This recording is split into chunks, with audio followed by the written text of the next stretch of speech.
record. There goes the encoder. There he is. Whoops. And we're good to go. What is up? Thank you for hanging out with us once again. It's Monday night. It is time for the IT in the D show. This is episode 358, broadcasting live from our quarantine homes. This is Bob the Sales Guy. That is Dave the Geek. Randy, I do the Twitters, is doing the Twitters. Find us online, itinthed.com, and do us a favor. Give us a like on the socials and subscribe to us everywhere. Fine podcasts are sold. Yeah, so hey everybody. Again, this is usually where we talk about our events, and we're still not having any. So moving right along, chicka boom, chicka boom. The way things are looking, I do not anticipate an August event, even if it is outdoors. I don't. Yeah, I mean, looking at everything going on, I mean, I'm keeping a closer eye on what's going on, what's going to go on with schools right now more than anything else. But it's let's just say, it's not looking good. No. But the show must go on, and we are joined. We're luckily joined. We had him scheduled out right when the studios were still open. We had to come. I think this was back in March or April. Oh, that's right. Yeah.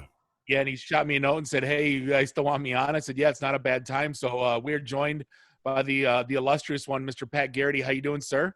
Great. Thanks for having me on the show today. Yeah, thanks for coming, man. Excited. Appreciate it. Now, before we get into it, now you're the VP of engineering at Blue Mira? Operations. Operations. So operations. I oversee product, marketing, sales.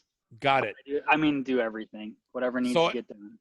Every once in a while, we run into someone at an event that basically takes over my LinkedIn feed, and I like to congratulate you, sir, because you are like 80% of my LinkedIn feed.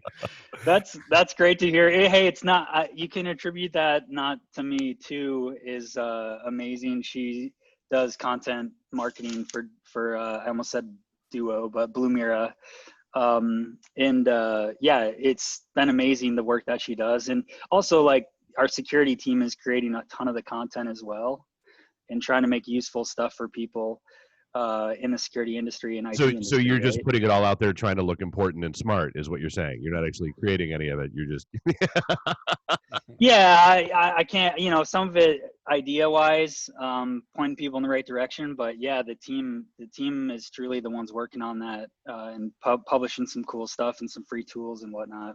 That's awesome. So one of the reasons I was intrigued about having you on the show is A, that I think Blue Mira is doing some very cool stuff, and B, you kind of have a long history with with Duo, which is kind of one of the big win stories. And and C, I want to talk about what everyone is there a shift in security focus with everybody working from home now, and you can kind of reassess your place in the world. So I guess let's start there. If you're company X and you got half your company or all your company working from home, and you can kind of sit back and look at your, I guess, security strategy.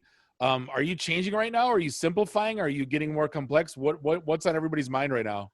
Yeah, certainly simplifying is one of the big themes. I think everyone had these ideas of 3 to 5 year cloud migrations, moving from on-premise to cloud. We see that everywhere.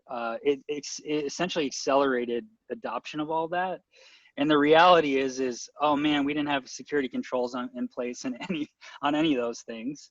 We weren't set up for remote work, and now all of a sudden our VPN, has 1,000 people on it concurrently. You can smell the smoke, yeah.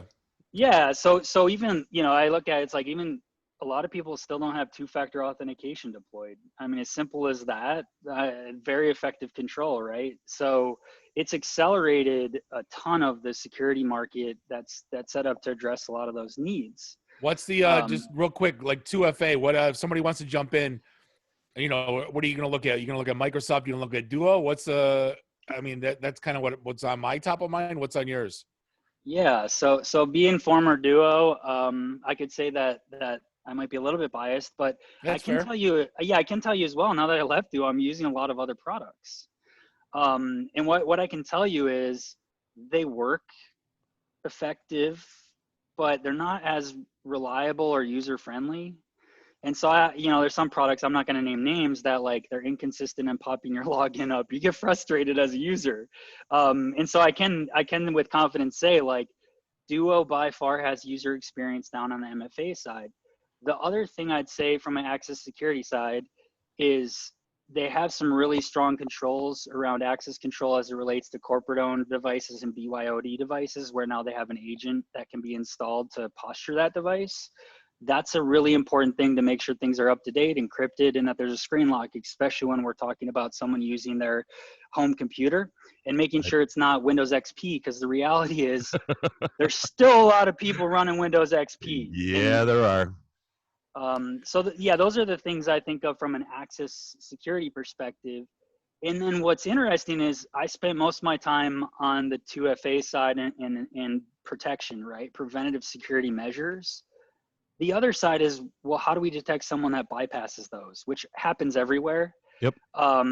In the detection and response market is one. If you look at SIM, for example, it's complicated, it's difficult to deploy, and to be honest, most organizations don't have a good working detection and response capability. So for me, I just saw the opportunity to actually extend some of the philosophy of what I learned and did at Duo with Doug and Jono and others, and apply it to a different part of the market that really hasn't solved what I'd consider to be democratizing security, or bringing it to be accessible to organizations of any size, right?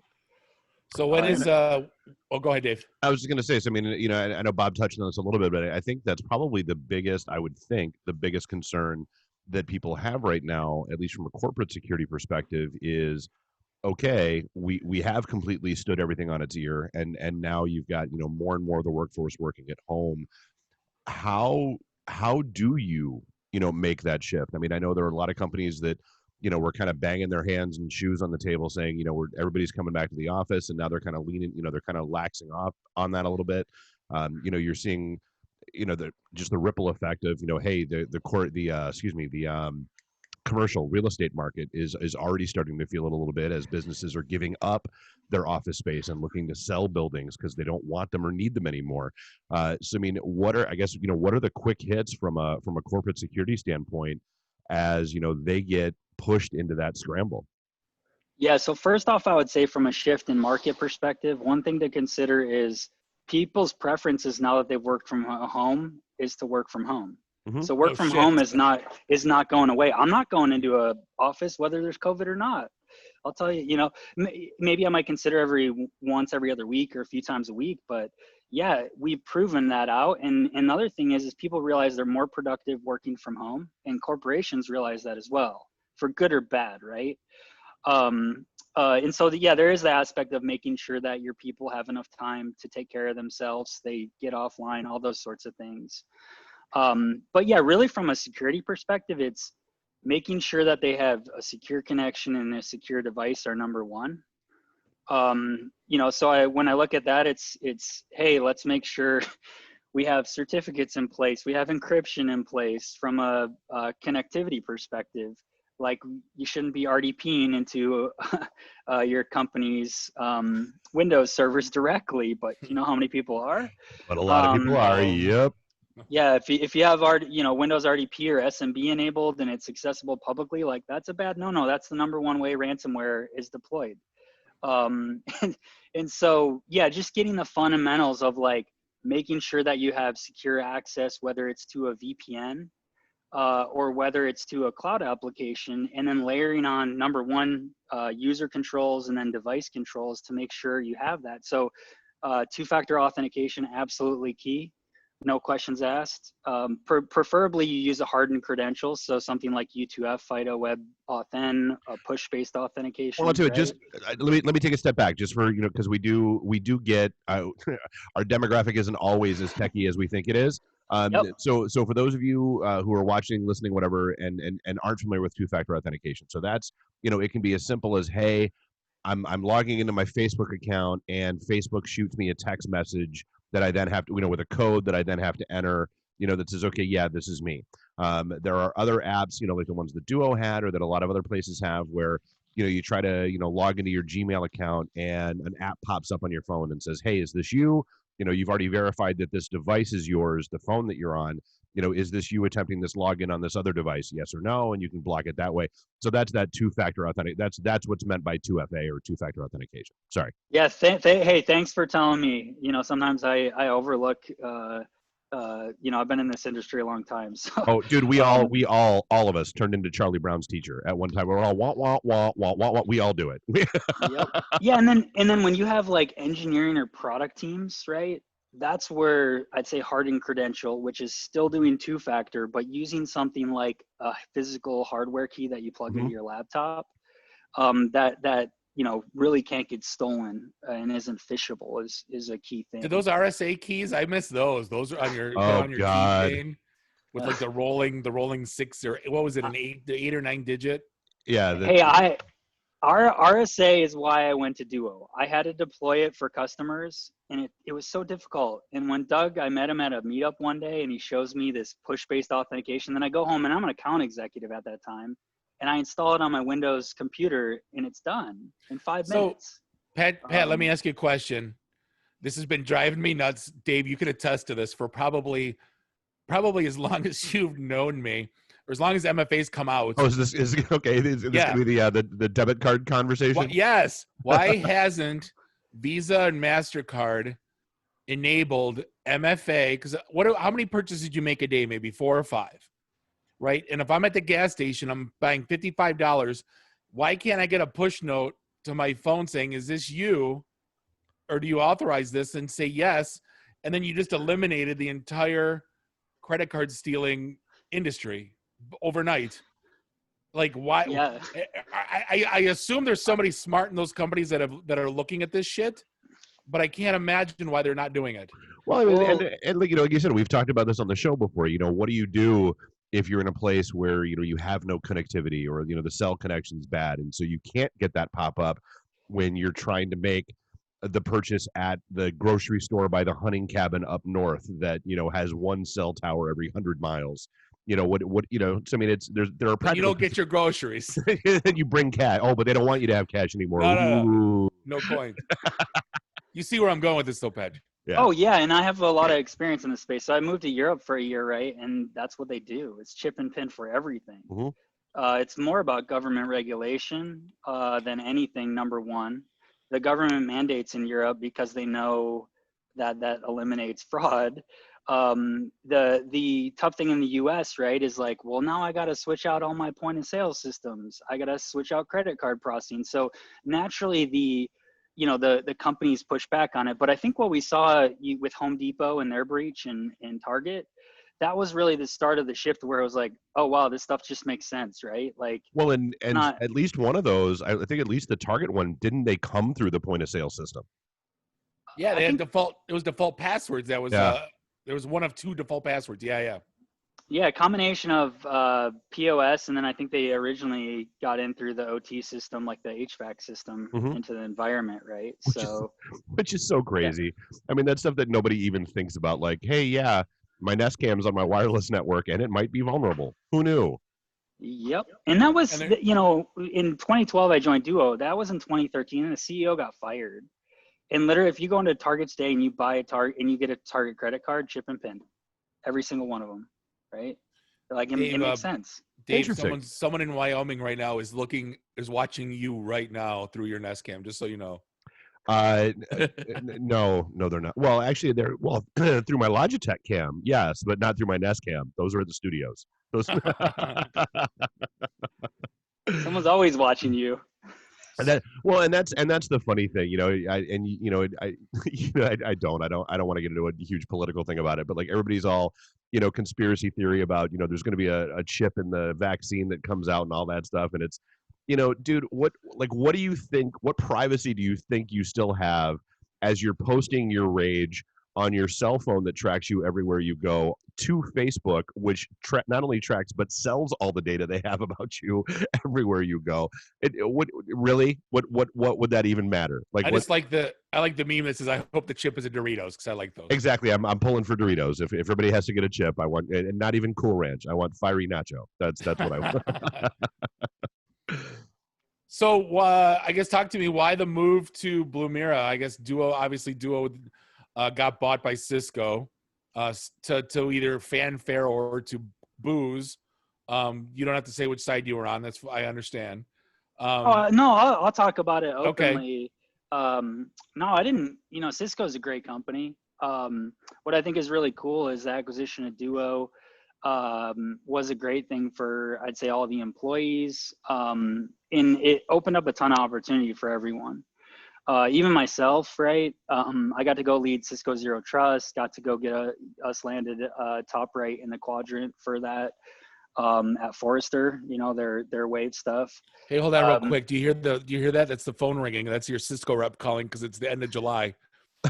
I think their quarter just ended. Yeah, I think it ended already? like last weekend. Yeah. Oh, that's why my buddy's on vacation. All right, I was wondering why. Hey, or maybe I said that. No. But yeah, they're an incredible company, right? And they typically grow by acquisition is the reality, right? And Duo was a great fit. They've made a ton of great acquisitions in the cloud space, not only in security but Umbrella. Starting with SourceFire, then Umbrella. Then Duo, those are going to be the bigger, more notable ones. But they also acquired companies like Meraki, WebEx, like it or not. That's always a joke. But it works. It's a very usable tool, is a reality, and it provides a service that people love. And so, you look at Cisco and what they've done to transform from this like networking switch company, right? And I went through CCNA Academy in high school. I sold Cisco when I was a sales rep back in the day. Hubs and routers and blinking lights, man. That's what they were. The one thing that gets me about Cisco, though, to this day, that route and switch is 50% of their sales at an 80% margin, and they don't want to acknowledge it anymore because they want to call themselves a software and a security company. It's like, I can see I worked for Cisco too, so it's like, that was half of our life was route and switch, but no one wanted to call us a route and switch company. It boggled my mind. Well, I think they're optimizing for future where that's not the case, right? And it's still going to make up a large portion of their revenue is the reality. But the other side I would say with Cisco is genuinely there's a lot of great people, great leadership. You've seen the leadership turnover, and it's a completely new leadership team that's from SaaS companies. And I see that with my friends at Duo. They've all kind of moved in and slotted into other positions and helping Cisco transform. And so you look at people like Pete Baker, head of creative at Duo, now taking on brand for Cisco security and simplifying it down so people can understand and buy and consume more easily and effectively. And that, when you look at Cisco and see the number of line items they have, it's really hard to navigate. That's why you need a full-time SE that just builds bills of materials, right? Is everybody at Duo praying that Cisco treats them like Dell treated VMware, kind of let them do their thing? Yeah, they've both let Duo do their thing, as well as has embraced you guys have a great culture. Let's insert you in even at a much higher level. And so, yeah, that's really, really exciting to see. And everyone I know there, everyone that I know there is really happy with the opportunities that they've been able to get from that acquisition. So it's good. So talk to me about Blue Mira. Where did you guys all come from? Yeah. So the original founders, Matt and Steve, they spun out a networks group, a small boutique security provider out of Ann Arbor. And essentially what they realized after doing red team testing and blue team and all this fun stuff, which I'm not, that's not my background, but red team is basically penetration testing, trying to break in. Blue team is essentially trying to detect. What'd I say? Penetration.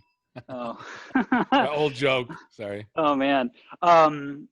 So many jokes in security. Yeah. But yeah, so they were like, well, every pen test is pretty much red. And the major area was detection. People don't have detection capabilities. So they started by creating a platform to do effective detection of basic attacks, right? And then started building on that. And what ended up happening is their focus was detection and response, but in reality, it ended up also being a SIM. And so it wasn't like, let's go build a SIM. It was, let's go build effective detection and response that's really easy and effective to use, that scales. And then it also ended up collecting logs and being a centralization SIM function as well. And so by nature, the way that that evolved ended up into this really easy to use and deploy product that did actually the function that it was supposed to do. And then as a result, it ended up meeting this requirement of log aggregation and SIM, in reporting and all that fun stuff that you get into when you get into compliance. And so, yeah, at first I was looking at it from an investment perspective. I'm like, managed service provider reseller into building a SaaS product is a really tough pivot. Most people don't do that well or effectively. And so I spent time, about a year with Steve, and I've known Steve for 10 years, just getting to know the company from an investment perspective, advising them for no cost, no investment. And that's normally how my relationships develop with companies, whether I'm investing or considering making a move. And yeah, I saw this opportunity where it's like, oh, wow, well, your problem is you guys have a great engineering team and great product and you have customers that love you, but absolutely nobody knows who you are. And so that's kind of the function I came on and go to market is how do we tailor the product, the message, and the go to market so people first off know who the company is and what they do. And that's, for me, it was an opportunity to go build again, which I love doing. That's really where my passion is. And I saw that opportunity there and to kind of bring a lot of what I learned from Duo. And then I get emotional. But then, yeah, be able to make the impact and build, this into something that essentially democratizes security in another area of the security and IT space is just where my passion is. So yeah, it's been amazing and fun. I mean, COVID certainly threw a wrench for a little while. I joined in January. And so when you build all your pipeline, for instance, in sales, healthcare, higher education, and government in Michigan, that was like the first to get hardest impact, right? So it's like, oh, pivot. But that allowed us to spend the time. We literally just stopped focusing on sales at that point and just honed in on, let's get our marketing right and our go-to-market. And that's why you see us on your LinkedIn feed every 2 minutes. 2.5 minutes. Yeah. So the SIM space is, to say it's convoluted is kind of an understatement. You have, bare log vendors like Alien Vault that get bought by AT&T. You have the UEBA vendors that think that their shit don't stink because they do machine learning. And then you have the Splunks that charge $14 gazillion just for a POC. I mean, where did you guys see that you fit into this whole mess of a vendor space? Well, yeah, first off, no different than when I went to Duo. Everyone was like, why would you go to a two-factor authentication company? And security, nobody cares about security. This was 2012, right? Right. Wow, that changed. But two-factor authentication, you had RSA, Vasco, Jamal. I mean, I could name 50 vendors at the time. Why would you go into space that's saturated? Well, the reality is like, yeah, nobody uses it because it's a barrier and it's hard to use and it's difficult, right? Yeah, because if nobody's doing it right, why not try to make it right? Yeah. Yeah, and so what I saw with Doug was a minimum viable product with customers, right? And I can't attribute to what Doug and John O built from a foundational perspective, right? A big part in helping them scale. But yeah, it was a shift in market, and everyone told me, "Don't go to this company. You're stupid." I mean, CEOs, advisors, friends. I don't know a single person that said do this. I think similarly with Blumira, everyone's like, why would you get in the SIM space? Like, everyone hates SIM.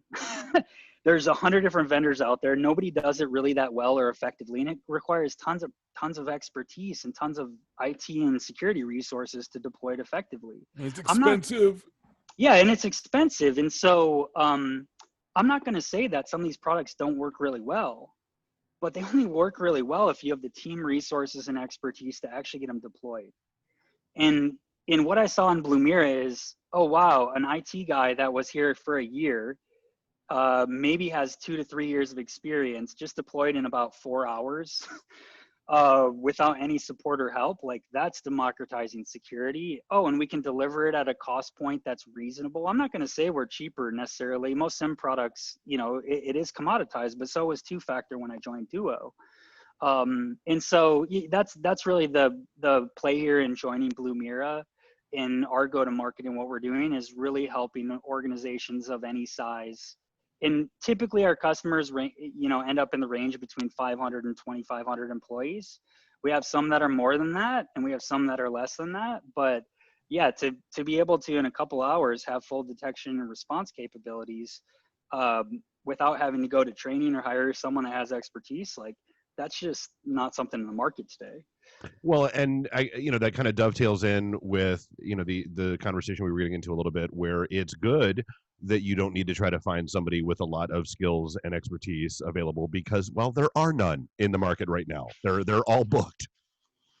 Yes. And the other thing with that is the reality that, most of the people in these roles now are coming in junior. They have some IT skills and no security experience. And so even from a product perspective, we provide the detection alert, right? So, hey, this is the problem. And then we provide a playbook on what to do. Here's the PowerShell script to go run on this host. Here's the information you need to do. Here's how to do the block list or automatically do it. So that's the thing, is actually servicing of what to do helps those people actually learn a new skill as well, which is pretty unique if you think about it, because you're actually training your people through product. Which is pretty impactful and useful to most organizations. Well, yeah, I mean, and you've seen that model come up a lot lately, where, whether it's, our buddies over at Detroit Labs that couldn't find app developers the way they wanted to, and so they started, their apprentice program, to basically grow their own talent. CBI and a couple other security companies started doing the exact same thing because of this shortage of talent.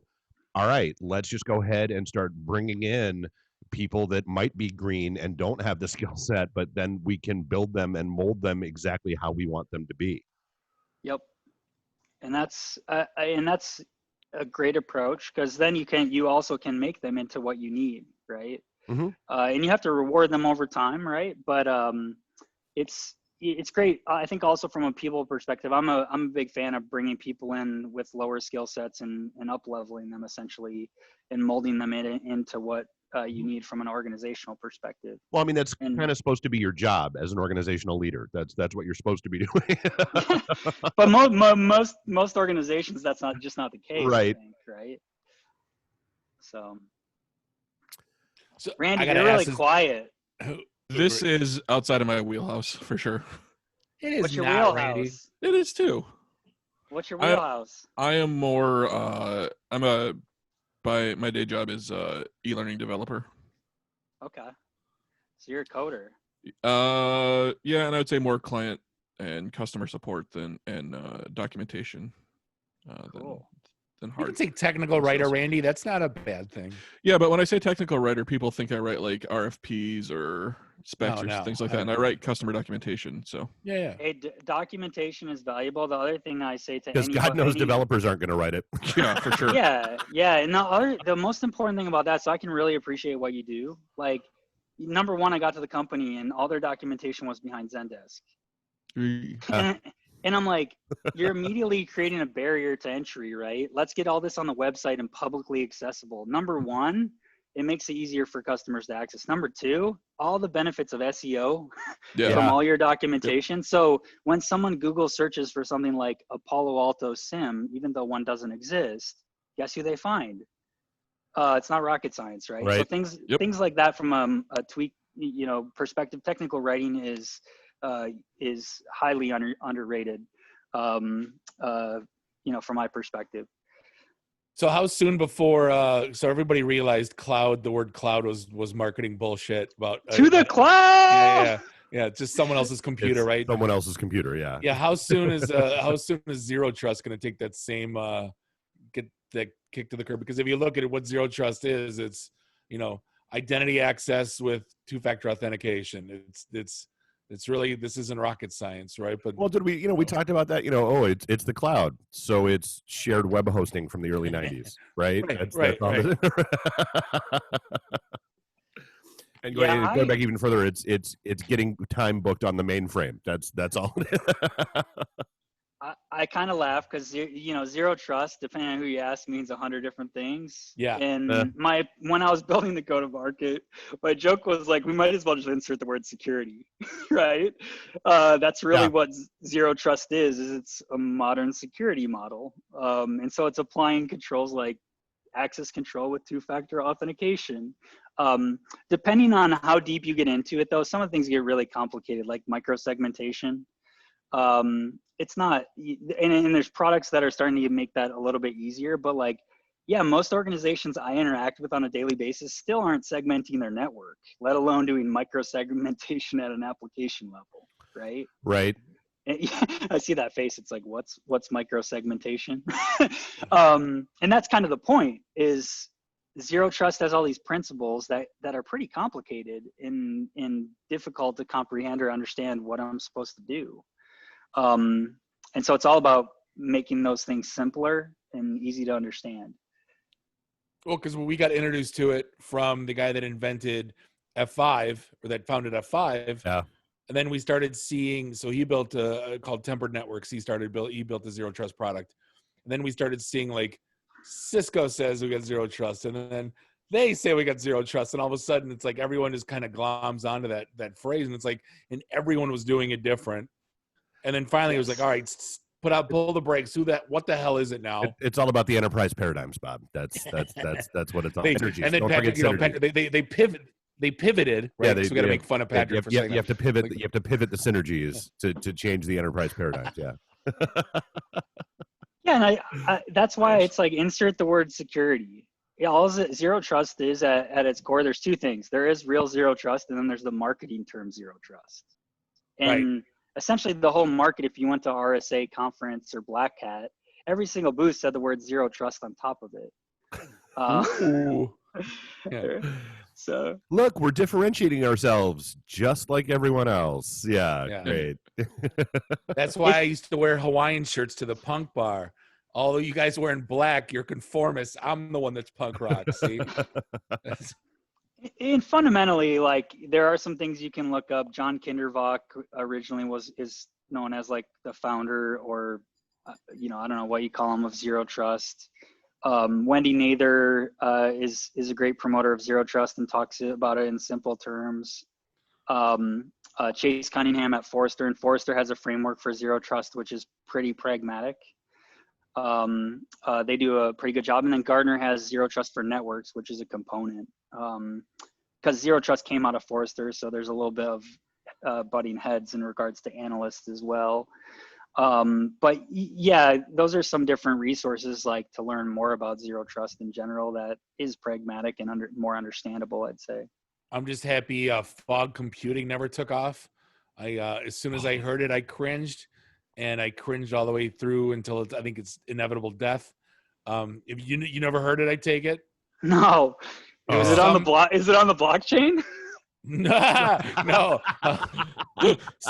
Some engineer at Cisco was like doing a tweener product that was I guess it's not quite on ground or on prem. It's not quite in the cloud, so it's the fog. No, I think it was just hybrid IT. Like, it was a mixture of. I think that's what it was. I'll have to Google it afterwards because I completely lost frame of. But thank God it never took off. Like, they were trying to push it for like a quarter, and then it died. Because everybody, I think a couple people mentioned it on sales calls, and they got the middle finger. So like, all right, yep, not doing that, not talking about that. The number one thing that people in product marketing and building companies do is they don't talk to the customer.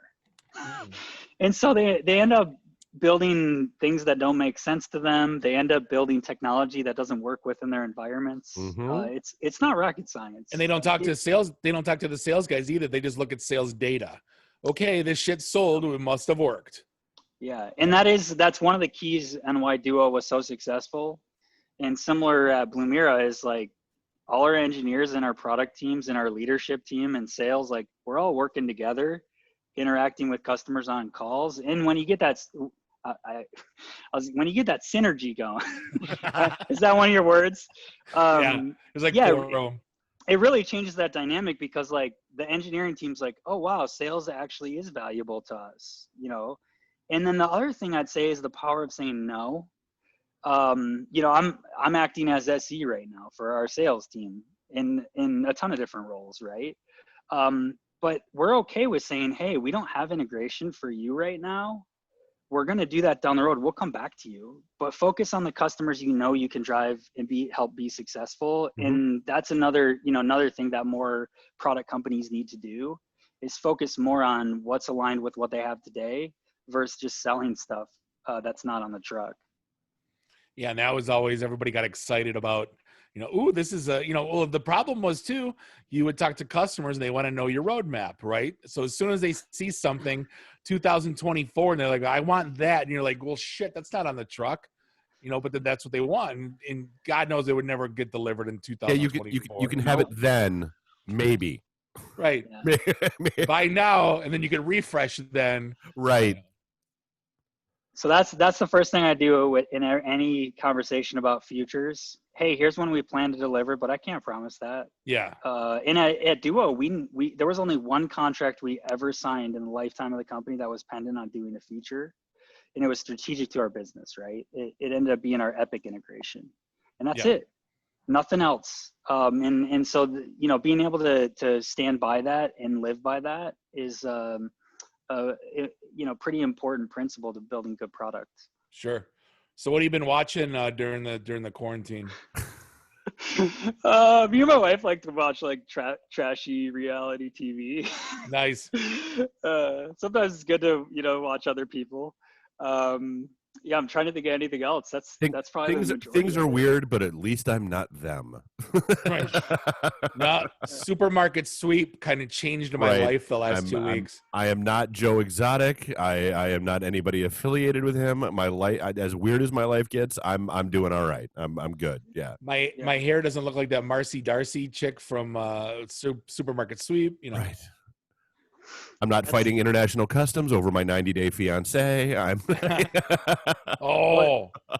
What I find about the security industry though is like companies have tried to like get those commercials almost of those people, and I think that's sometimes funny. It's like, what does Joe Exotic have to do with like endpoint detection? Right. It's kind of crazy. Well, they can relate to it. They go, I know that guy. That must be a good product. Well, that guy uses a Cisco router. I hope that's not how people are making product decisions. That's totally how. That's almost exclusively how that's going. I'm quite sure. Michael Jordan eats McDonald's, so that must be a good hamburger. Oh, dude, I can't. Dude, I used to keep a subscription to CIO magazine just because I knew my CIO subscribed to it, and so I wanted to be ready for whatever dumbass article he'd read that month that was going to be the flavor of the week that I was going to have to be prepared to shoot down, you know, in the next meeting that we were going into. Yeah, it is a lot of it is pay to play, right? A lot of those publications, it's like that's essentially what you're doing is paying for views. Hey, you buy a big enough ad, we'll do a 7-page spread on how phenomenal your product is. Sure. What did the one thing that blew our mind? Davey and I got, it was like a top 10 whatever, and you got to go to Vegas and go on the stage and get your award, but it was like $2,500 a head or something. It was like $5,000, and it's like, wait a minute, so all these assholes that put this little trophy on their website, they just paid for it?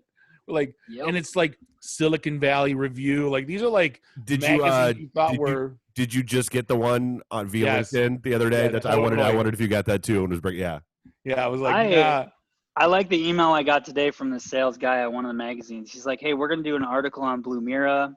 We really like what you're doing. Oh, and by the way, we have this offer where if you want to pay, you have rights to publicize that you were in the article, right? And I was like, hey, that's great. We'll be in the article, but like, I don't have the budget. I'm not going to pay for this, right? And immediately he's like, oh, sorry, have a great day. And I literally responded back. I'm like, wait, you said it was a free article. You have to pay to publicize that you were in this article? How does that work? Like, wait, what?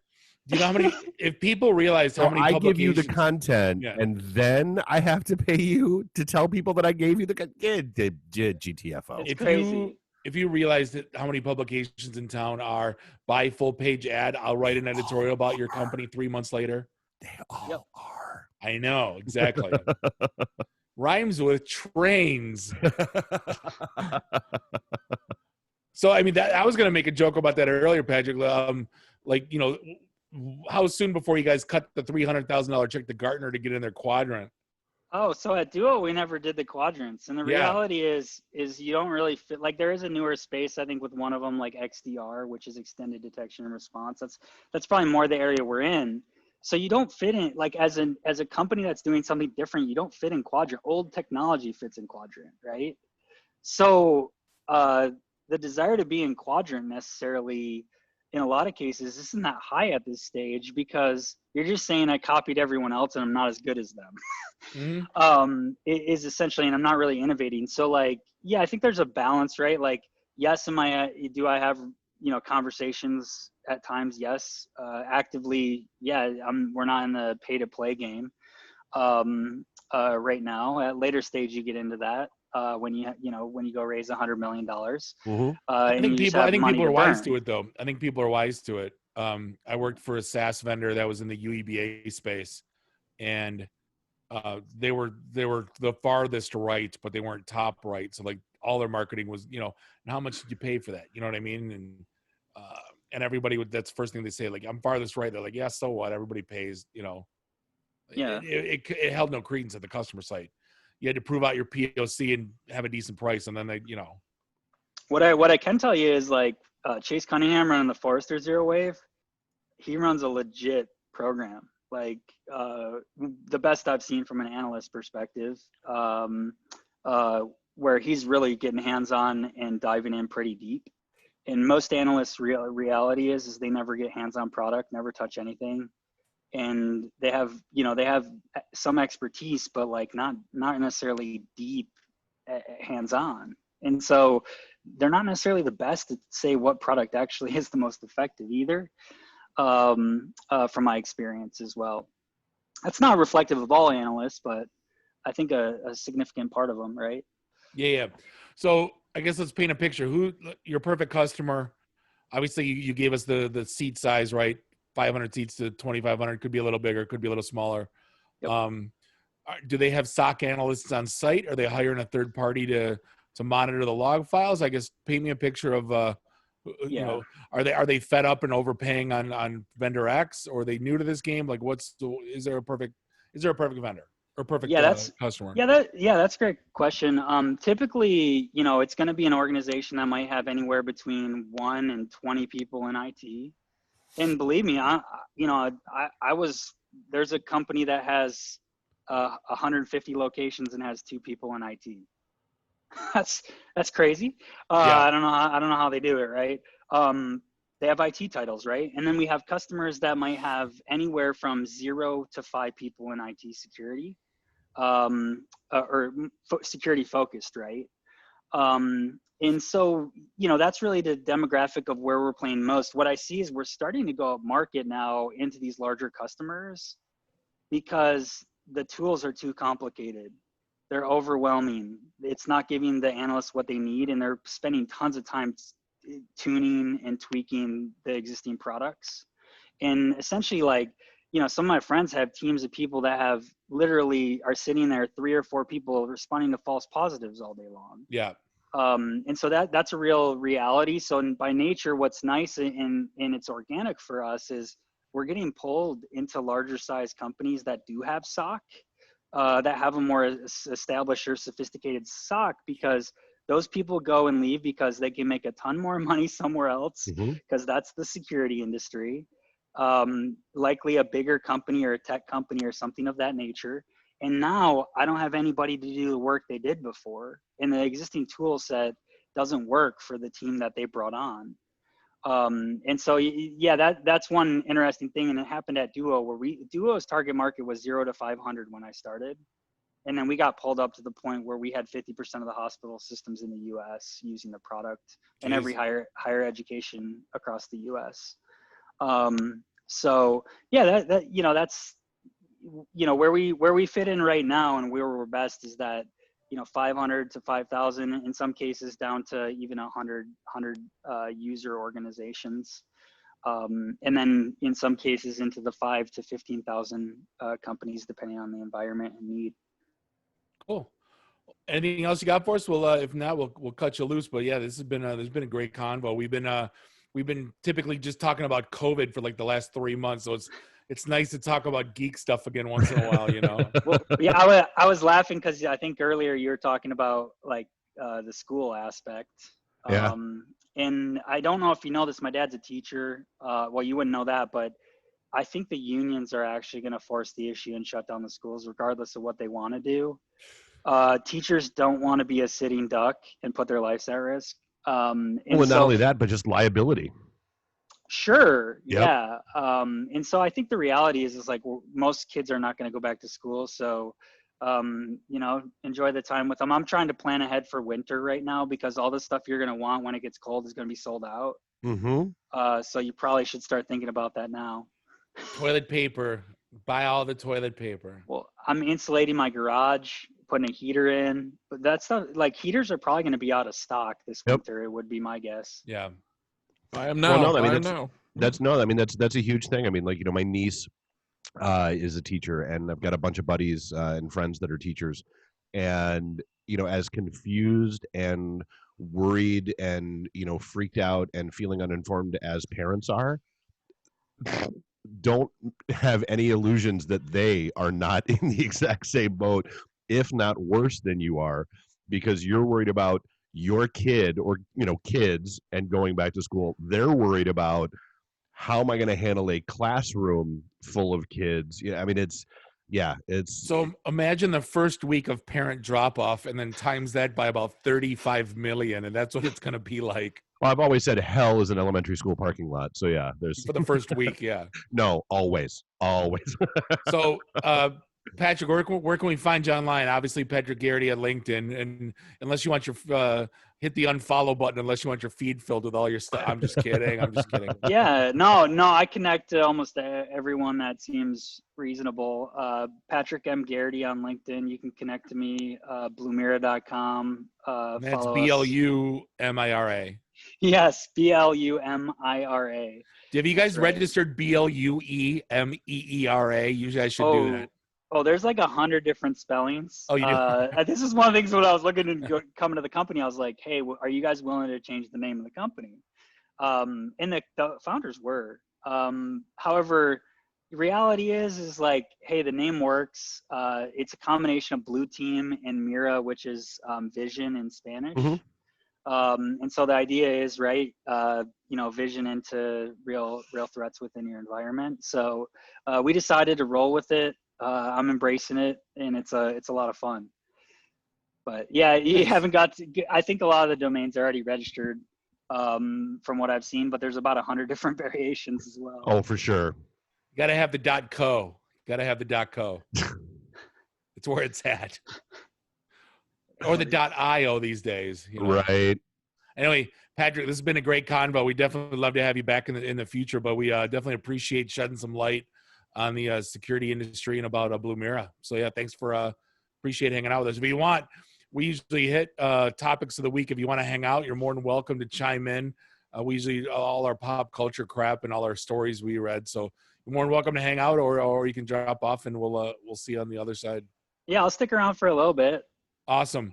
So the bomb got dropped, Dave, and you can mock me till the year see, I like admitting things when I'm wrong, and I couldn't have been more wrong. My whole life is flipped upside down and changed. Yeah, I thought you were trying to claim that you were having a Mandela effect moment with this one. No.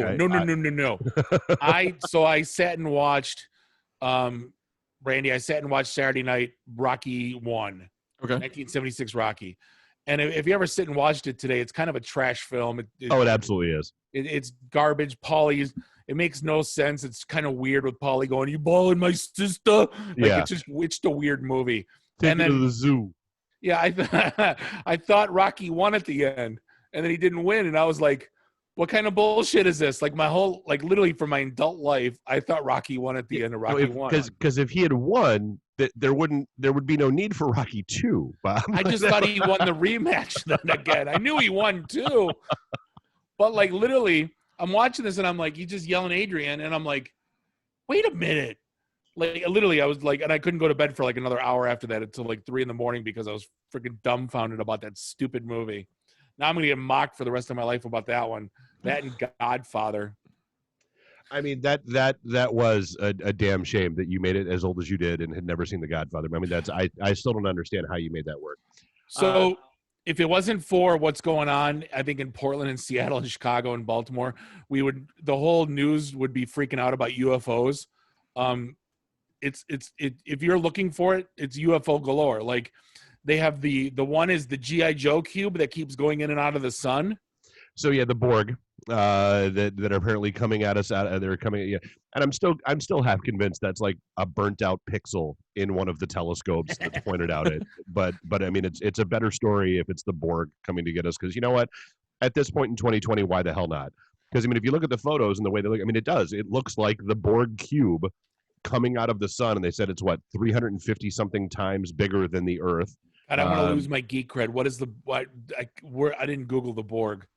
Dude, have you never watched Star Trek: The Next Generation? Yeah. No, thank God I didn't. All right, I'm glad I asked that question. No. Okay, that's a corner off your geek card. That's fine. I'll wear. I'm not even a Star Trek fan, and I know who the Borg are. Like, but still, see, with me, it was the G.I. Joe energy cubes, or the Transformers, the Energon cubes. Yeah, same thing. Yeah. But yeah, so there's that. I mean, you know, the Pentagon says they're declassifying stuff and throwing it out there. All I know is what a great time for Hulu to have just, you know, added all the seasons and the movies of the X-Files, because, you know, now who needed sleep? Why not? Did you watch the 4K videos from Mars? Yes. Or the 4K pictures? And one of the ones I watched, it was interesting because they're like, well, you know, a lot of people ask us, why not videos? Why send pictures?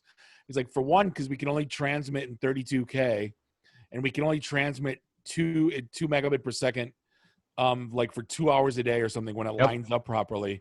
And for one, the other one is they don't change. The pictures don't change. Nothing changes.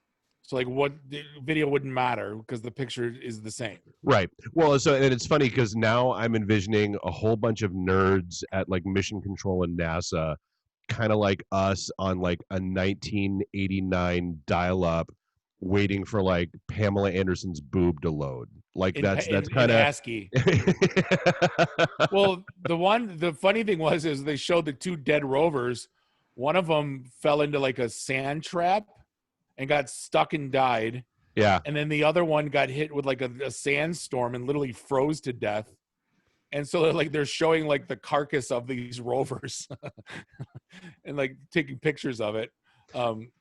But yeah, it's a thing. But dude, I'm here for it. You know, I hope that you know, maybe they finally come out and just go, yeah, they've been here the whole time. We've known the whole time. That's how it's going to be. Cool. I've watched Ancient Aliens enough to know that they've been here forever. Well, I've always said, if you just do the math, it is an extremely egotistical point of view to think that with all the stars and all the planets and all the everything across the entire universe, that we're the only ones that showed up that had a brain. And like I said, people, it's been an avoidance thing. Like I truly believe like we are the Jehovah's Witnesses of the universe, because we keep like knocking on people's doors, going, "Hey, are you home? Hey, do you have a minute to talk? Hey, we're here. We just like to have a word with you." And so I would avoid us too. Did you see the meme of the week, by the way? That the next Halloween movie is going. Yeah. So the next Halloween movie is going to be about Michael Myers being confused that no one's on the streets to kill, and then meeting some angry blonde lady yelling at him for wearing a mask. Yeah. I think that'd be if you called that Halloween 2020, Kenny Powers, if you're listening, you wrote the last one that was kind of a trash. I feel like that should be a South Park. That should be the episode South Park comes back with. Dude, what? And I don't want to talk about masks anymore because I'm so tired of it. But what the hell's wrong with people? Like, it's not that big of a deal. Where do you want me to start? Dude, some guy stabbed somebody because they told him like he wasn't wearing. Like, is this how far we've gone? Like, yep. People don't understand that private businesses have private rights. Have rights, yeah. No, like, absolutely. They think Menards is a public park. Like, no, you do not have a right to go into a store. You don't. No, That's the not how ones that works. get me is even the employees don't understand it, because like if you're filming me and I work at Dairy Queen, and like I have I have a right to film you, and the employees don't even understand it. Like, actually, no, you don't. It's a private business. Yeah. No. Well, and one of the point, you're like, one party recording is only permissible if you believe that there is the commission of a crime happening. Yeah, and that's only in like half the states. Like most states they have No, different but Michigan laws. is like that. Michigan, yeah. Yeah. But then like there's a lady that was wearing a mask at a dog park. There was a couple having lunch without masks. They were eating. Right. And she walks over and maces them in the face and then walks away. And like people think that this is like, well, and people wanted to yell at Ric Flair because he wasn't wearing a mask while he was driving. Well, he's driving. Like, I thought you're not supposed to. You don't need to. Like, I don't get it. Like, I look side-eyed at people that are wearing masks while they're driving by themselves in their car with a mask on. I'm like, are you that worried about making yourself sick? Like, what's going on? I saw a guy today with one driving, and I was like, come on, man. Like, I guess good on you, but like, well, I mean, I get it, and maybe I mean, if that's your way of never forgetting to put it on, is that you just don't take it off. Good for you. Right. You know, me personally, dude, they're not, especially with like hot, humid days like today. No, they're not comfortable to be wearing. So yeah, as soon as I get in the car, that effort's coming off. And I'm breathing in as much nice, cold, freezing air as I can. I did buy one, by the way. I found it on Etsy. Somebody's making Crown Royal bags and putting a filter in them and making masks, so I went and bought one.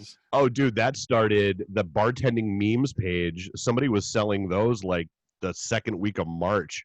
Oh, the Crown Royal ones? Yeah. I guess because it was like, oh my God, yeah, I finally found a use for all these damn Crown Royal bags that I've got laying around. Speaking of buying stupid shit on the internet, for some reason, you know how my feed comes across and like I need to have that shirt. Yep. Yeah. So I go and buy that shirt, and it was like a $8-9 t-shirt, and it was like $4, $3 shipping. Right. And my wife goes, "You got something from Poland today?" And I go, "What?" And it's an envelope, and it's all in Polish. Everything that's written and transcribed on the envelope. And I open it up, and it's my goddamn t-shirt from Facebook. And I ordered like maybe a week ago. Dude, a lot of them are coming from overseas printing companies. Like, and that's one of the things to keep in mind, because I've clicked through a few of those t-shirt ads, and be careful and make sure you're reading the ad or the pages that you land on after you click the ad, because a lot of them are saying basically, hey, this is the equivalent of a Kickstarter, and if we get enough orders, we're going to print these. Not that, we actually have them and they're in stock and they're ready to ship. And our estimated ship date currently is like 2 months from now. If I have to do a Kickstarter for a Super Friends t-shirt, I'm going to send them a bag of my shit. I swear to God. By the way, I'm so mad at Trader Joe's right now. I don't know whether to laugh or cry. Like, is it funny or is it not funny? So like, if you don't know what I'm talking about, Trader Joe's has like some Mexican food, frozen food, and they have like Asian food, and it's their in-house brand is Trader Ming's. Yeah, their Mexican food is Trader Jose, and then what's the other one? Trader Giotto for the Italian section. Right. And they're changing them all, or just eliminating them. But who looked at those and got angry? That everyone thought it was either cute or they didn't care. Like is Chef Boyardee gonna the chef with the is that gonna have to go away now? Because it's spelled not right. Because it's a stereotypical Italian guy and whatever. Cracker Jacks. Come on, that was actually named after a person, though. It doesn't matter. So was Aunt Jemima was named after a person. Oh, and you know what? We did not shoot. This did not make the list because I forgot to email it to you. But I totally want to talk about this whole thing at Blake's. So Blake's, the place up in, I think it's Armada, got all lit up. Cider. Oh yeah, dude, they're phenomenal. You go apple picking. I mean, it's like cider and donuts. I mean, like that's a tradition around here. Got all lit up because they canceled or requested somebody cancel an event on them. Social media then blew up all over them because they were like, oh, well, you just hate Trump and she's a Trump supporter and that's why you canceled the event and I'm never shopping there again and rah, rah, rah, rah, rah. without reading, of course, without reading anything. Nobody reads. Yeah, and so one of the family members actually put out a video that described the situation. So basically, this lady wanted to hold. She told them she wanted to hold like a private event, like a private little fundraiser thing, and everything was it was going to be small, tight, whatever. And then started posting on Facebook. She creates the event. Basically makes it look like Blake's is a sponsor of the event.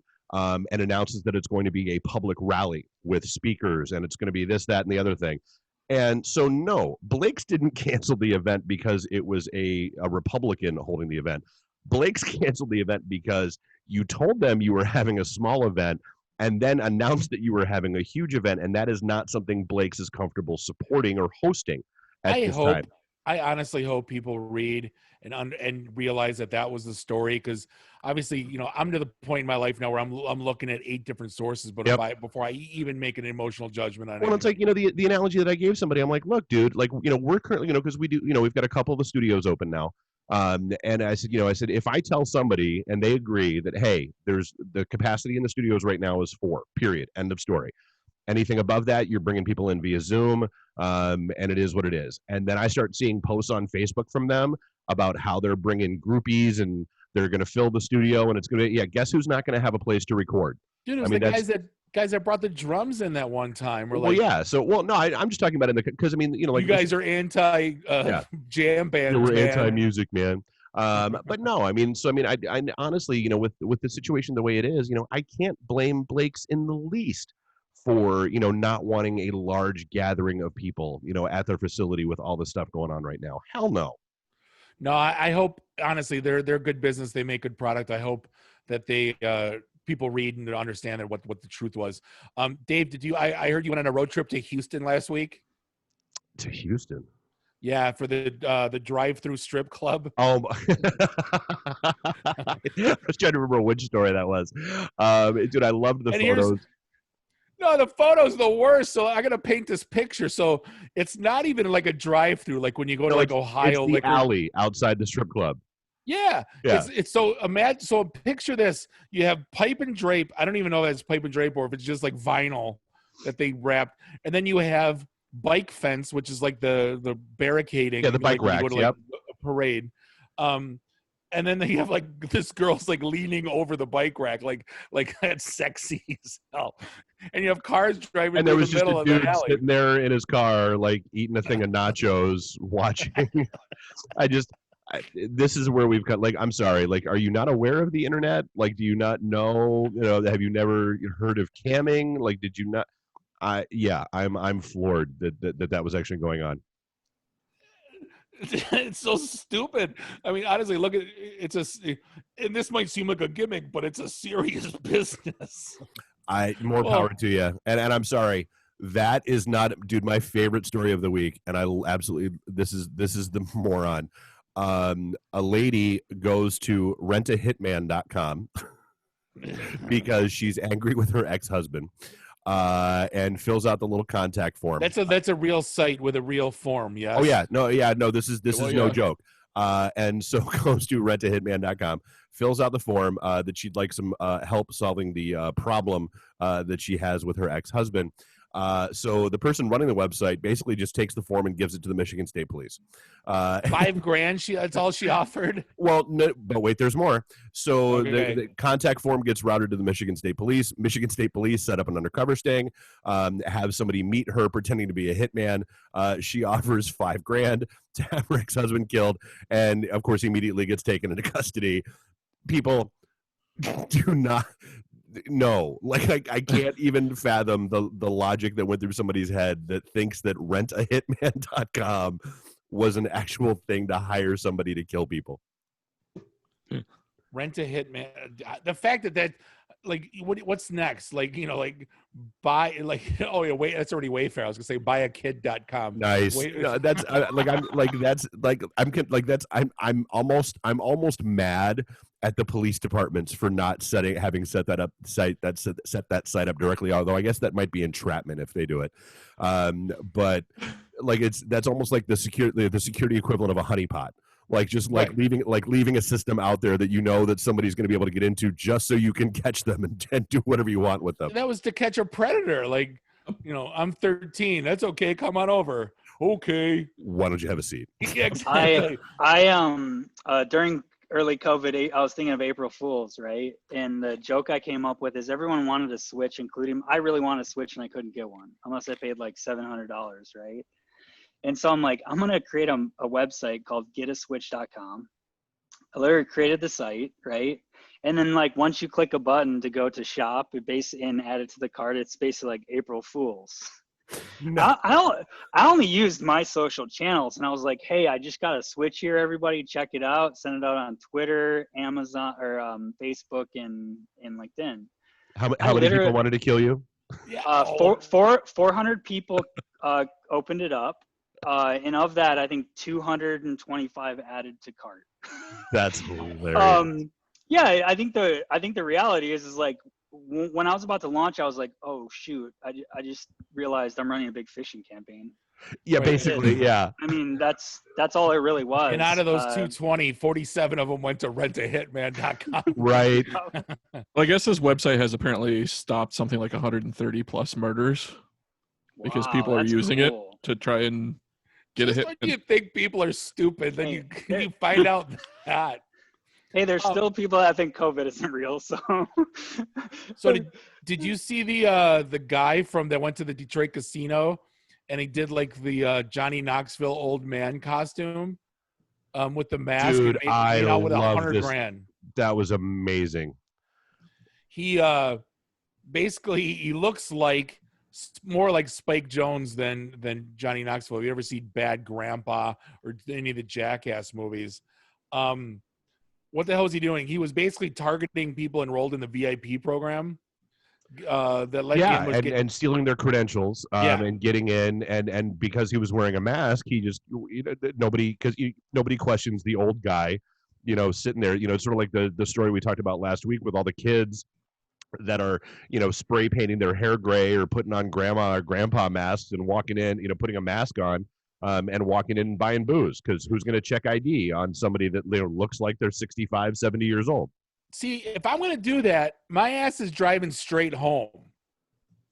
This dupa goes to Pegasus Tavern and changes in the bathroom and then comes out with a huge-ass duffel bag. Yeah, not the smartest individual on the planet. Not right. And like, with all this shit in it and like $30,000 in cash, it's like, dude, at that point, drive the F home. Yeah, just get in the car in full costume and just leave. Just be gone. Right. Change the 8 on your license plate to a B, and then leave. Oh, there was a guy that came to my house once. We needed a locksmith, and because I had all this like junk in my lock. His license plate was like 8B88BB88. I'm like, oh, you steal some shit, don't you? like for real. Like I looked at him like going, do I want this guy with like key imprints to my house? I'm like, I'm amazed that they let him do that. Oh, you want to feel old, by the way? Caddyshack turned 40, and so did Back in Black. Back in Black turned 40. I heard that on. They were actually talking about that on First Wave. They were like, hey, we know it's not a First Wave band, but everybody had this album. Back in Black turns 40 years old on Saturday, and I was like, oh, that's older than me. Yeah. Get out. I don't like it. I know, it's my bedtime. I should go soon. Yeah. Oh, speaking of favorite story, did you see about the Clippers, Lou Williams? Which one? No. Oh, I shot that link across. Yeah. And now he has to quarantine, miss 2 games, forfeits $150,000 in salary because he decided to go pick up food at a strip club. No, it was his grandpa's funeral. That's how he got out of the bubble. But then he went and picked up food at a strip club, right? And took pictures with people. If you listen to Mike Valenti today on 97.1, it was hysterical. Like they're basically like going, "Is there anything like your favorite food on the planet?" Because he tweeted himself at the strip club, then tried to say it was an old picture, but he said then deleted them both. Yeah, but then it was like, "Oh man, the wings are so good." He tried to use that as his alibi, just how good the wings are. Really, are they $150,000 good? Right. So then they went on Yelp, and apparently, like, that's people go to the strip club just for the wings. They're that good. But they're like, is there any food? Yeah, that you and would everybody risk? went to Hooters for the chicken sandwiches. Yeah, that's Oh, totally what I I like. Am I the only one that likes their wings? Like, I swear to God. But he's gonna forfeit 150 grand, and like they got a shot at the title this year, like in the shortened season. So like, Yep. freaking Dupa, like just Well, and stay what was in it? your room. Yeah. Well, what is it? Like, I think it's 14 people in the Marlins organization, including players and front office staff, have now all popped positive. And I guess I think it's the Philadelphia Phillies that played them yesterday that now had to cancel their home opener because now they have to quarantine. Just enough. Go. Please get just the end of this year. Just end it now. Make it 2021. I told you, November. Longest year ever. Seriously, I swear to God. So is there true? I don't know if there's truth to this rumor or not, but like, I guess the next trilogy is going to be 2023, 25, and 27.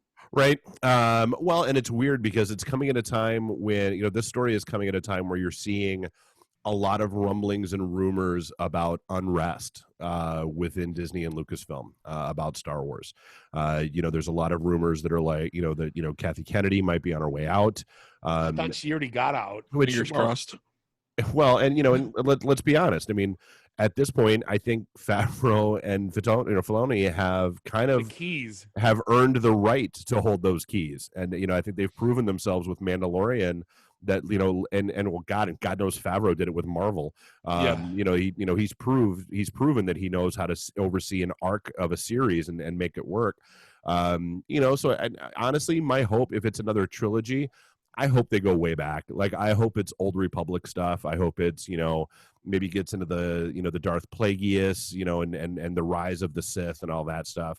Because, I mean, that's, you almost, if it's truly going to be a trilogy, then, okay, we're going to have a whole new set of characters, because they've said a million times, the whole Skywalker saga, done, gone, over with.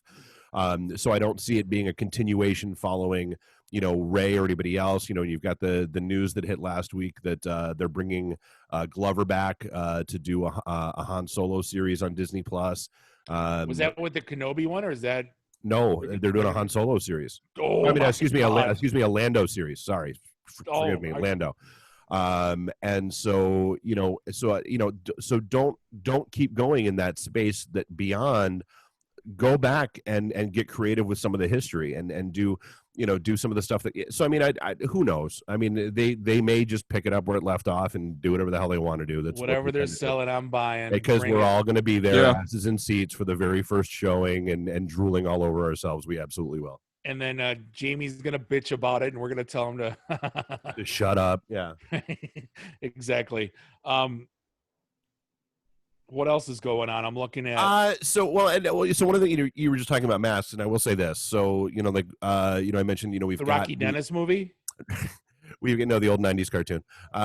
No, so we've got our studio in the Detroit Shipping Company and over in Northville are open, and so I spent a lot of time at DSC this weekend. We had shows recording Thursday, Friday, Saturday, Sunday, and it was really good to see. I mean, it was good to see how busy it was down there. Cass Corridor has been. I think I shot you a note at one point a couple weeks back when I went down there to put the TV in, and I was like, dude, Cass Corridor looks like we remember it, from the late 90s, early 2000s. There's nobody anywhere, and it's just dead. There were, pedal pubs galore pulling up to, DSC all 4 nights. But the cool thing was even as busy as they got, I will say 98% of the people were very, very cool about wearing their masks and, making sure that they were wearing, sitting at the table, not wearing a mask, but then getting up and popping it on and, going to one of the places to grab food or, whatever, walking outside for a smoke. There were a couple of people that, I saw throw a little bit of a hissy fit because they have signs on the doors. Hey, no mask, no entry, period, end of story. And a couple people wanted to push the issue and got bounced. I like the signs that say "Don't be a story" on Instagram, underneath that. Yep. And I mean that's reality. I mean, it's but they're doing a really good job with it, and it's good to see those restaurants getting traffic and getting businesses and getting customers again. I'm not gonna lie, it was phenomenal. It was the best of times and the worst of times, being back in the studio. I mean, it's a great feeling to be sitting behind a mic in the studio again, but then there's also these super high levels of anxiety of being around strangers again, and how that's going. So, I mean, it's, so far so good, and we'll see how that goes, but it's at least from what I've seen, quote unquote, out in the wild. I stopped by Whiskey one of the nights, after doing a couple recording, doing a couple shows. Everybody there, you can't sit inside, so everybody's out back on the patio. Every single person has a mask in their pocket, and as soon as they stand up to go walk in and place an order, everybody's popping it on. You can't play the jukebox from the jukebox. You have to have the Touch Tunes app. There's a little it's great. In fact, it's John Pipenbrock that programmed it for them. There's a little, as soon as you load Touch Tunes and pick Whiskey in the Jar, little pop-up comes up and says, "Hey, welcome back. Happy to see you. No, go wash your damn hands." You gotta wash your hands in general in that place. Yeah. So, I mean, it is. I mean, it's good to see. It's good to see people doing the right thing, because, I mean, I think we do. We see too many stories on social media of the idiots that are yelling at the clerks or yelling at the greeters, or just being jerks about it in general. So, I mean, I'm happy I'm happy to see people not throwing a hissy fit. You have the 0.0001% are buttholes, and that's the only thing that makes the media, because that gets the clicks, right? Because nobody wants to see, like, Johnny did what he's supposed to do. Right. Like, nobody gives a shit about that. They want to see freaking Chad and Karen yelling at, right?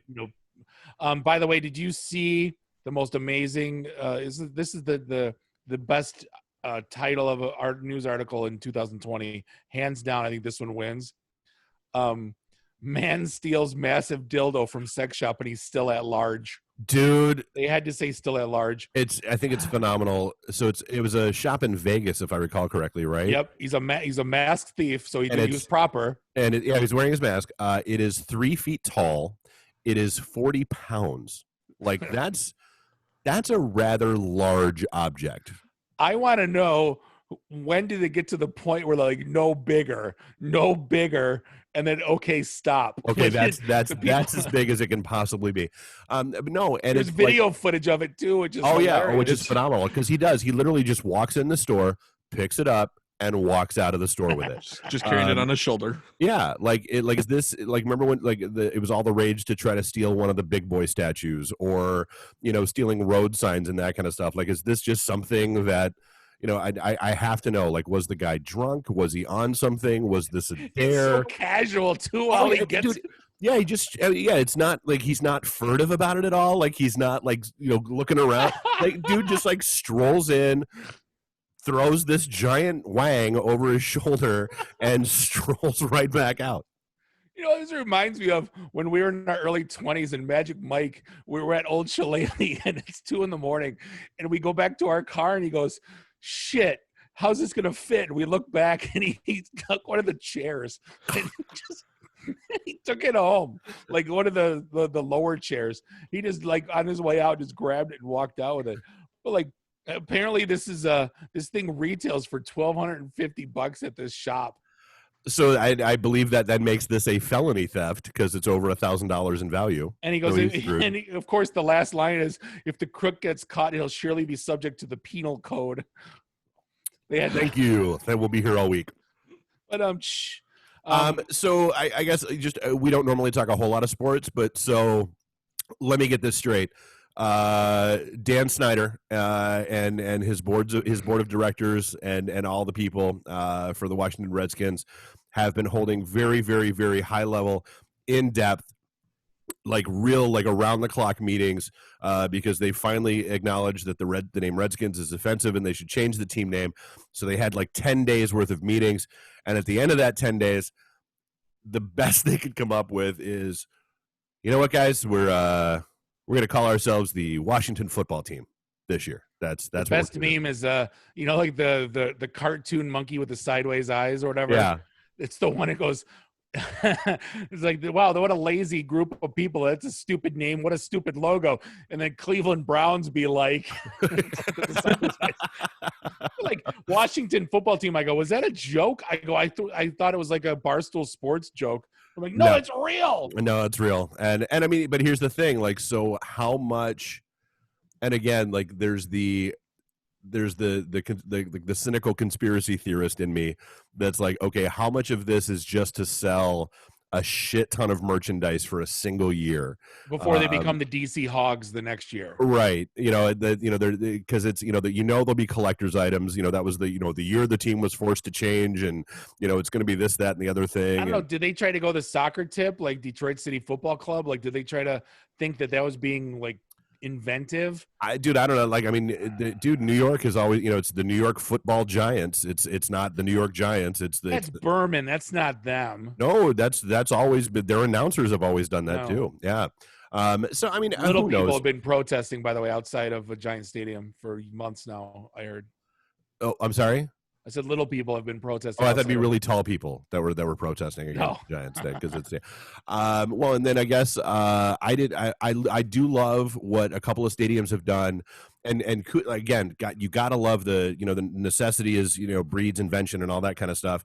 Some of the stadiums have come out with, hey, for $20, $40, whatever, put a picture of your, like, we'll basically do a cardboard cutout of your grandpa or whoever and put them in the stands while the games are going on.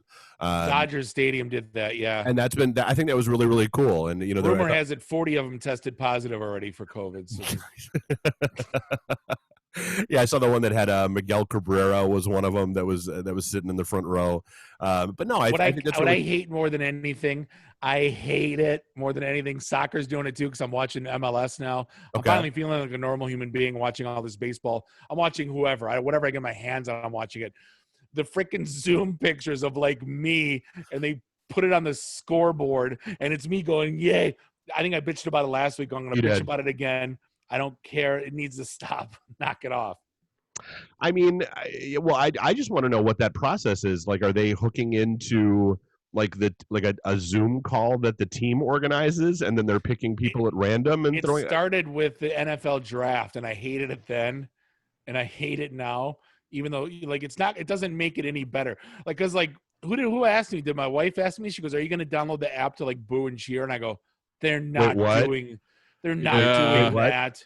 There's an app you can download, and there's a guy inside the arena who will monitor the app reactions and trigger the appropriate sound effects. Like, he'll push the cheer button if enough people in the app cheer, or he'll push the boo button if enough people in the app boo. That needs to be. We need to make that a thing. We have we have 200,000 listeners of the show, and we have 9,000 people on LinkedIn. We need to make it. We're just constant boo. Just take it over. Just to be jerks, we'll take it over and run with it. I'm sure someone you could write stupid code for that crap, can't you?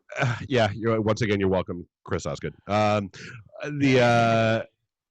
was I didn't see any games like this. I heard that Fox was going to be throwing digital fans, like CGI in the stands. I did not. I thought in the so when I was watching the one game on Fox Sports Detroit, the outfield looked like it wasn't all one color seats. Okay. So I don't know if that was digital fan, because it was supposed to be off the MLB game from EA Sports. Okay. I didn't, it didn't. I don't know. It wasn't that bad. Right now I'm watching the Tiger game. It's just blank seats. There's nothing, and there's, I could barely hear a crowd murmur because they're the games from Cincinnati, the crowd murmur was loud. The worst thing though, I got to throw this out there. The worst thing about, and I'm a baseball nut, I love the game, is typically when there's a home run hit, the crowd knows before the announcers, right? So if the ball, right. Guy jacks when the crowd starts going nuts. Don't isolate that, by the way. Sorry. Let's see. That'll be the right 23 mark. So the guy, hits a bomb, and the announcers are it's this time delay. He's already rounding third base, and hey, it's a home run, right? Because they haven't, otherwise it'd be it's just kind of it's the goals in soccer too are just as bad. Shoots a goal, and then the guy pushes the button in the PA booth, and then like a minute later there's cheering. Right. Well, and I guess the other story that I thought was, I mean, it's depressing as shit if you think about it. Especially we touched on schools, and is there going to be another overall shutdown and that kind of stuff. I guess there was a survey that came out that basically said 60% of restaurants that have closed over the last 4 months due to COVID are permanent. Like those restaurants are never coming back. If we do go through another shutdown, that number is going to climb a lot higher. Yeah. How can people come back? Something like 800 in the Metro Detroit area have permanently shut down. How are they going to come back? Like if we shut down again? Mm-hmm. Like the one thing that was enlightening is when I was talking to most people that we either work or, I'm sure you've talked to them too, but they were like, yeah, we're at about 70%. And I'm like, that's a lot better than I thought it was ever going to be. Like, you mean like restaurants and bars in general? Yeah. Pretty much everyone I talked to, but like, it's really pissing me off because like my daughter just got a job at Kirby's down the block and I thought she'd make mad bank. And she's working like 5-6 hour shifts, coming home with like $22, like a handful of pennies. We're like, what? Like people are like, they're tipping $1 and they're bitching about this. And they're like, they're angry. There's a lot of that going on. And it's weird. Like I've seen, I was talking to some of the bartenders at DSC and just, asking them, how things are going and that kind of stuff. And there's and I think, people, well, especially now, people are getting a lot more nervous and tight with things because the extended PUA, the unemployment thing, I think that wrapped up Friday, if I recall correctly. Well, like, yeah, but I mean, like I even told her, like we sat down at a restaurant for the first time since this whole thing broke, but they had all the garage doors open. It was Miguel's Canteen on Rochester Hills. Okay, and it was like a $40 bill, and I tipped 20. Like, yep. Right? So I'm like, God, I go one dinner, I tip more than you made all day today. I go, I know you're just throwing conies out. He goes, you wouldn't even believe. He goes, it's $1.03 for coney. They're putting $1.10 on the table. Like, I'm like, what? Like, it blows my mind. Like, literally, I'm like, I don't get it. And they're mad at everybody's yelling about this. You forgot this. You didn't put this. Yeah. Like, I don't get it. I was so thankful. Be grateful you're not at home making it your damn self for once. That's how it should be. Yeah, we had a young kid who was a waiter, and he apologized for everything. And I'm like, Bud, we're just happy to be out. Like, dude, you're good. I get it. It's not your fault. We're in no rush. We're in no rush. Well, but that's because, dude, we get it. And a lot of people, like, we're not the jerks. We're not Karens and Chads. And yeah.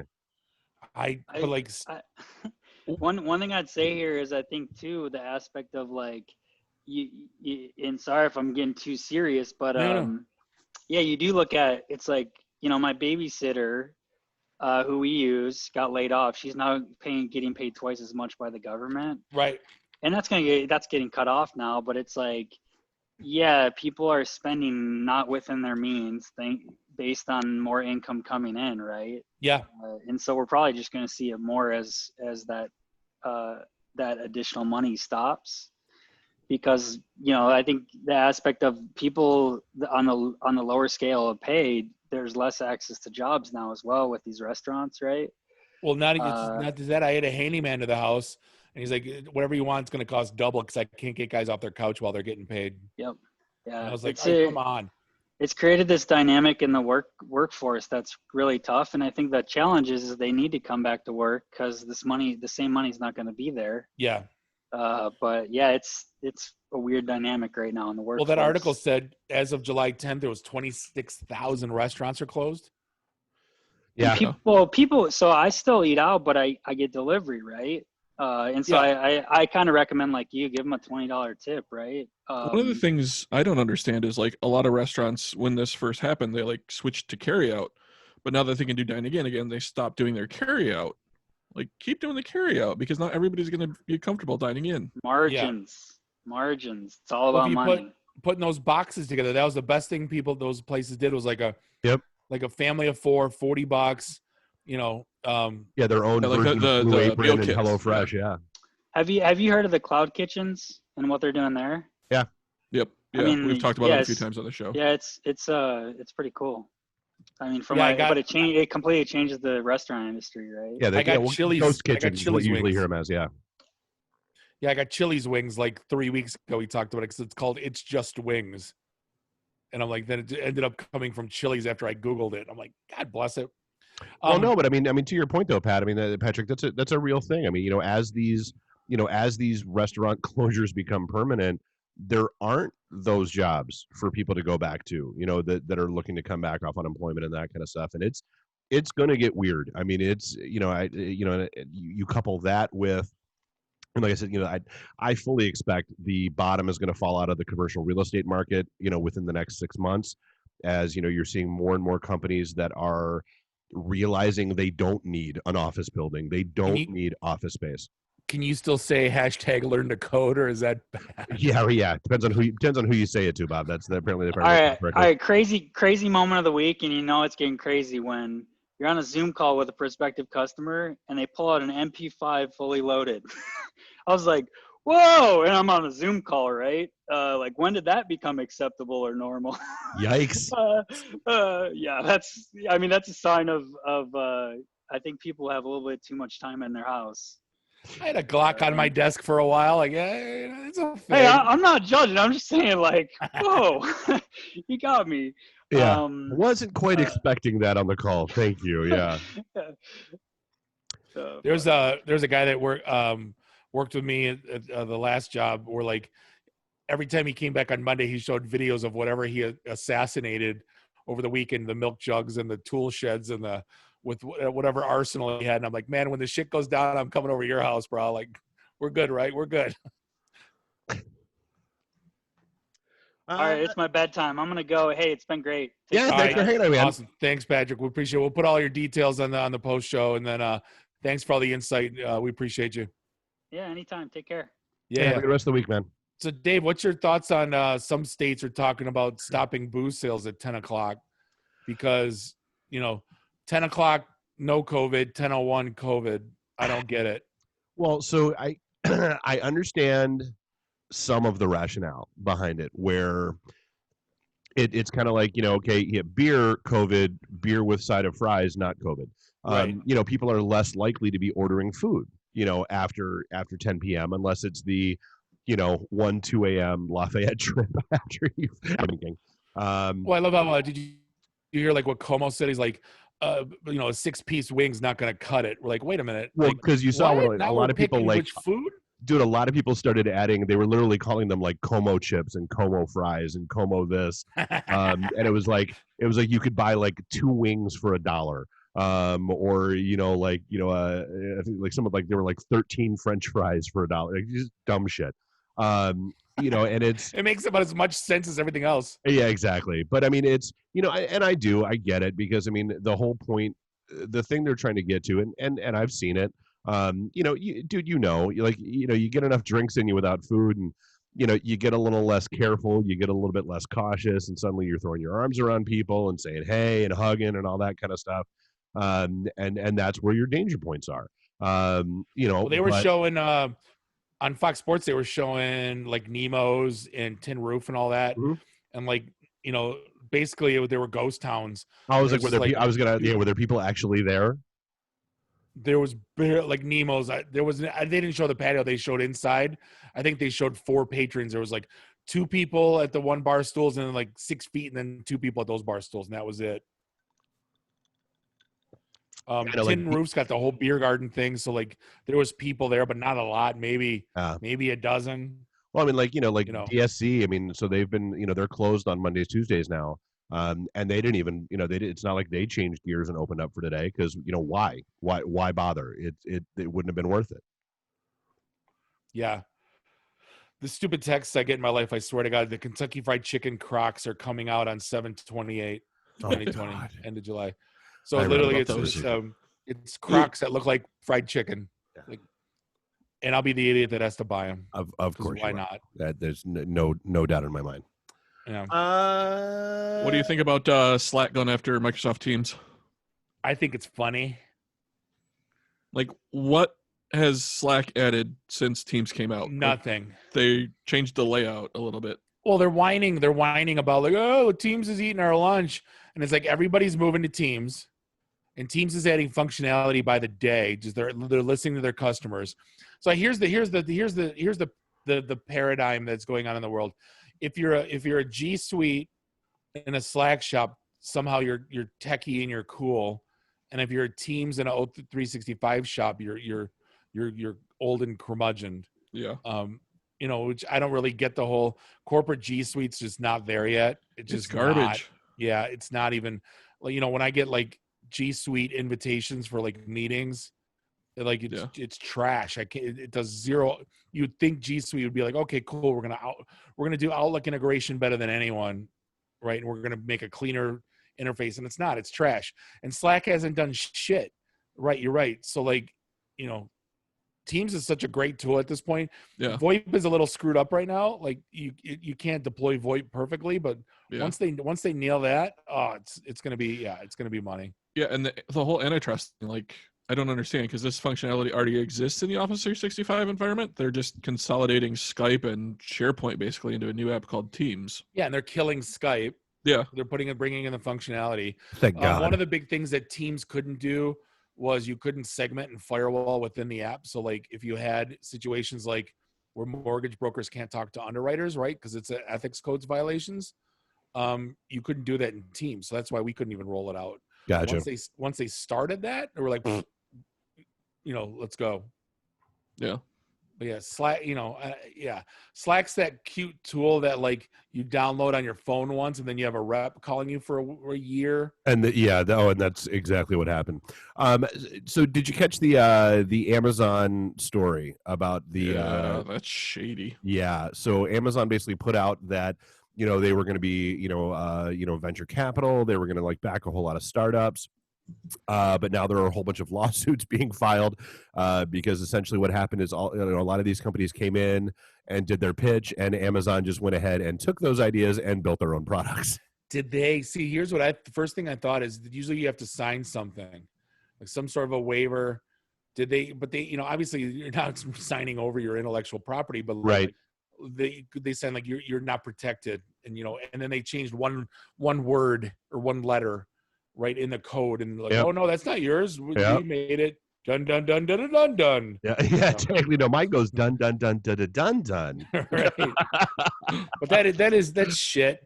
It's like you got, not saying you got enough money, Amazon, but for the love of F, you've got enough money. Right.